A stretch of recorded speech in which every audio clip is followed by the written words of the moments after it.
Hey guys, so I have a couple appointments today and I'm not gonna be able to be home to get dinner done, so I'm doing it before I go, and I'm gonna make a really yummy cashew chicken. So I'm gonna show you how I do that in just a minute. I thought I'd show you guys what I have going today. I have a really busy day, so I wanna get my dinner done early, throw it in the fridge, and then just be able to put it in the oven later when I get home. So I'm making a creamy mushroom cashew chicken, and I have some onions, shallots, and garlic chopped. I got my veggie scraps ready to go in my scraps bag. So the veggie scraps are in there to use next time I make broth, and now I'm gonna chop these up and saute them in some butter.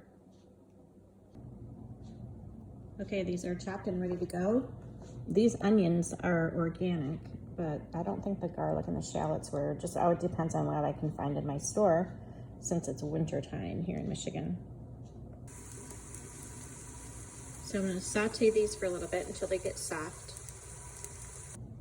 And in the meantime, I'm going to chop the mushrooms up. So this is taking too long to cut them small because I don't actually like mushrooms unless they're really small in a homemade cream of mushroom soup. So I'm going to use my food chopper. So I got them in here because my food processor is broken again. So I'm using my small little chopper to make it go faster. So that made it kind of into a mush, but I don't really care because I like it really small just to get the mushroom flavor in my cream of mushroom soup.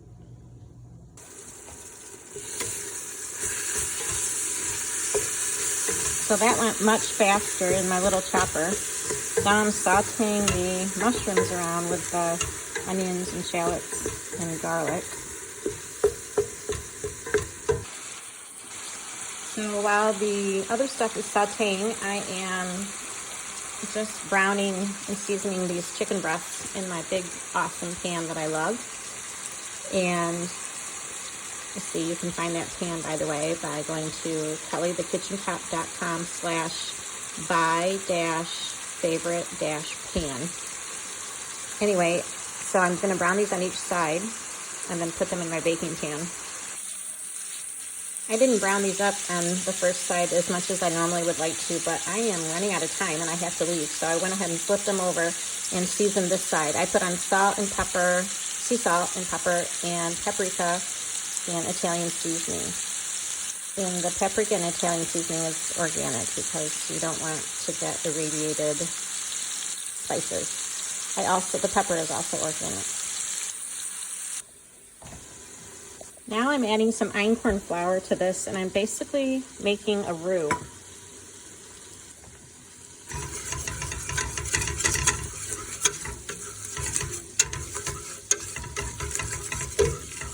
Now while the butter cooks, I'm going to add more of the same herbs, spices, whatever, as this cooks a little bit. Some pepper, some salt, more Italian seasoning. I'm just going to season this up. This makes all the difference in how well it comes out, how good it comes out, and how it tastes. Now I'm going to start adding some broth and cream and milk. I always do kind of a mixture when I make a white sauce, and that'll make this taste creamy. This chicken looks really good. It's not done all the way because it'll finish baking in the oven. And by the way, I got this chicken from a local farm that I love called Rebel Pastures, I think it's called. So here's what I'm going to add to the roux. I've got some raw milk, some raw cream from the farm, and then some broth. This is my second run. You may have seen my other video about that yesterday.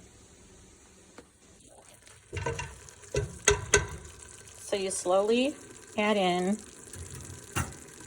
your liquid. So far it's got 2 ladles of broth, and just keep stirring. It'll keep getting thick. Next I'm going to add some cream.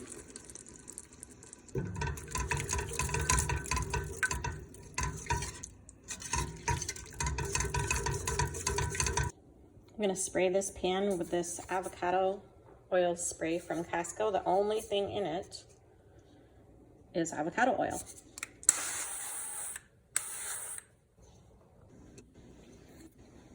So you gotta go kind of slow when you add your liquid in, because if you add too much at once, it'll get too thin and you want kind of a thick roux. So I wait until each time after I stir it up, and then wait for it to kind of cook and thicken up a little more before I add a little bit more liquid. So now I'm adding a little milk. So it's still bubbling.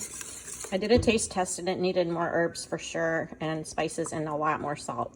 So don't be afraid to use salt. I use salt liberally. It's actually good for you. It's got a lot of good minerals in there. Not the table salt that you find at the store, but this is all natural, and it's got little flecks in there. You can see the different colors, all those minerals. So I added more of that stuff and then did a taste test, and it's so good, you guys. I've already got 3 or 4 ladles of broth in there and a good bit of cream.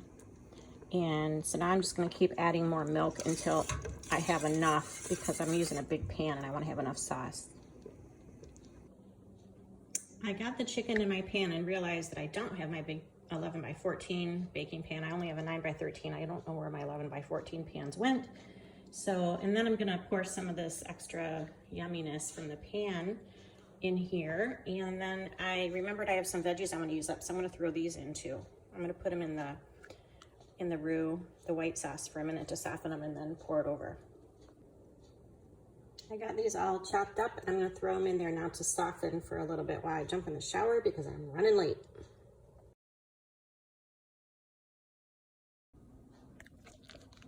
I decided to put the yummy stuff from the bottom of the pan with the chicken in here and just stir it in a little bit.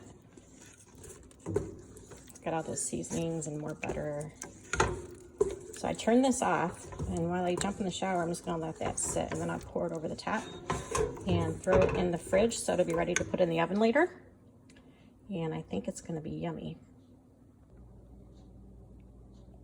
It was just enough sauce to cover it, which is perfect, and then I'll bake it later, and when I serve it, I'll have some roasted cashews to throw on top.